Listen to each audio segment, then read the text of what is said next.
Good afternoon. It's the 15th of July, 2026, and I'm Reg Knight.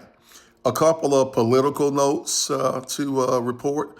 The first is that the National Defense Authorization Act failed to pass muster in the Senate by a tally of 50 to 46. The biggest sticking point is that Section 224 that would integrate Israeli intelligence and military with ours. This has never been done before, that we would allow a foreign entity to breach the wall, so to speak, of our intelligence community and have access to everything that our warfighters have.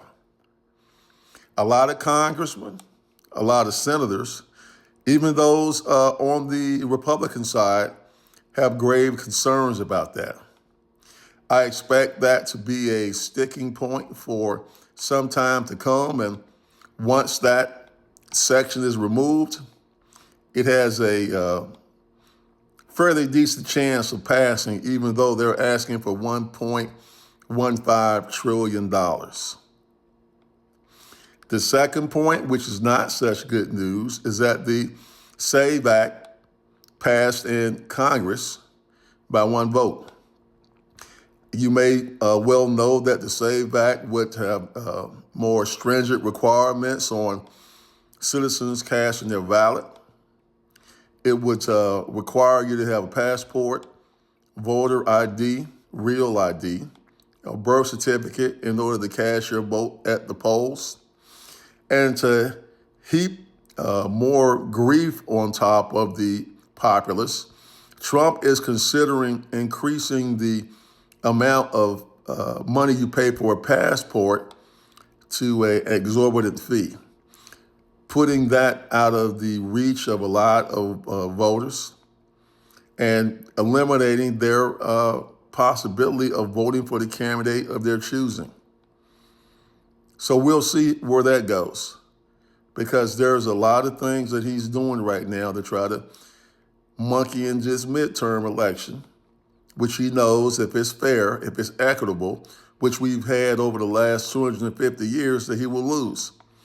He fired every member of the Board of Election Fairness, and he is going to come on TV tomorrow night, as I said yesterday, and claim that both senators from Georgia, Ossoff and Warnock, who are Democrats, to be illegitimate because of alleged election fraud in 2020.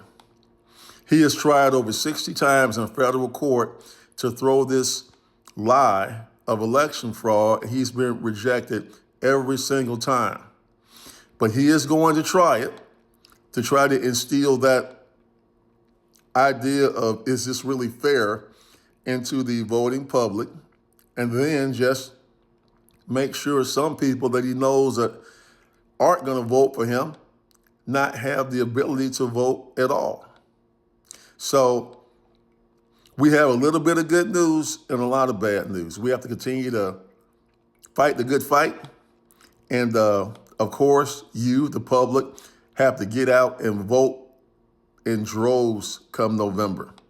So no amount of gerrymandering and no amount of monkeying will stop him from getting impeached and hopefully at least spending a couple of days in jail after the midterms are over.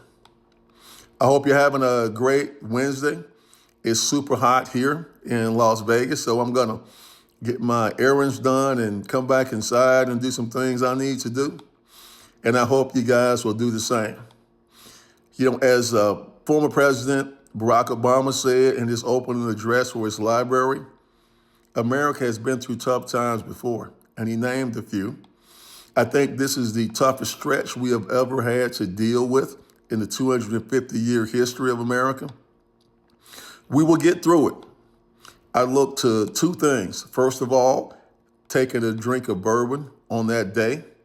And second, getting these people to be held accountable and seeing some justice. It's the 15th of July, 2026, and I'm Reg Knight. Have a good day.